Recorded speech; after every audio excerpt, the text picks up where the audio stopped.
K രാധാകൃഷ്ണന് സ്വീകരണം നൽകി. ആലത്തൂർ ലോക്സഭാ മണ്ഡലത്തിൽ നിന്നും MP ആയി തെരഞ്ഞെടുത്ത കെ രാധാകൃഷ്ണന് ഇന്ന് പഴയന്നൂർ ലോക്കൽ കമ്മിറ്റിയുടെ നേതൃത്വത്തിൽ സ്വീകരണം നൽകി. ലോക്കൽ കമ്മിറ്റി അംഗങ്ങളായ KP Sreejayan, K മാസീസ്, K Sukumaran, മറ്റ് DYFI LDF പ്രവർത്തകരും സ്വീകരണ യോഗത്തിൽ പങ്കെടുത്തു.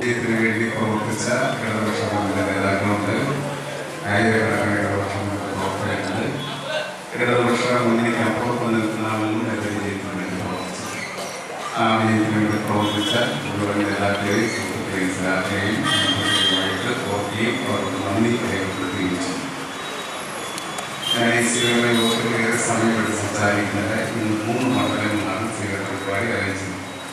ചേലക്കര കഴിഞ്ഞിട്ട് വടക്കാഞ്ചേരി 3 മണ്ഡലം കഴിഞ്ഞ് വടക്കാൻ. അതുകൊണ്ട് തന്നെ നമ്മളെ സംസാരിക്കുന്ന ഈ തെരഞ്ഞെടുപ്പ് നമ്മളെ സംബന്ധിച്ചിടത്തോളം ഏറ്റവും പ്രാധാന്യമുള്ള തെരഞ്ഞെടുപ്പായിരുന്നു എന്നുള്ളത് നമുക്കറിയാം. നമ്മുടെ രാജ്യത്ത് മതനിരപേക്ഷ ജനാധിപത്യ ഗവൺമെന്റിനെ കൊണ്ടുവരിക എന്നതാണ് ഇടതുപക്ഷ ജനാധിപത്യത്തിൽ ലക്ഷ്യം വെച്ചത്. അതിന് വേണ്ടിയുള്ള പ്രവർത്തനമാണ് ദേശീയ തലത്തിൽ നമ്മൾ സംസ്ഥാനത്തുണ്ടാകുന്നത്. ആ ലക്ഷ്യം പൂർണ്ണമായിട്ടും സാധാരണ കഴിഞ്ഞില്ലെങ്കിലും വലിയ മുന്നേറ്റം മതനിരപേക്ഷ ജനാധിപത്യത്തിൽ ഉണ്ടാക്കാൻ വേണ്ടി തെരഞ്ഞെടുപ്പായി 17ാം ലോക്സഭ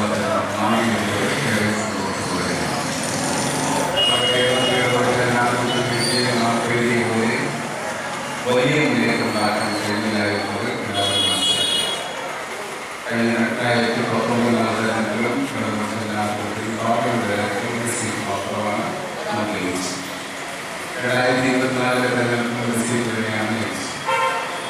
ഏതിൽ കുറച്ച് വ്യത്യാസം ആലപ്പുഴയായിരുന്നു, ആലപ്പുഴയായിരുന്നു ഇതിനുള്ള വ്യത്യാസമാണ്. ബാക്കി 19 സീറ്റുകൾ നമ്മൾ പരാജയപ്പെടുകയാണ്. പരാജയപ്പെട്ട് ഇതുകൊണ്ടാണ് ചോദ്യങ്ങളെല്ലാം വിധേയമാക്കുന്നതോടൊപ്പം തന്നെ പരാജയപ്പെട്ട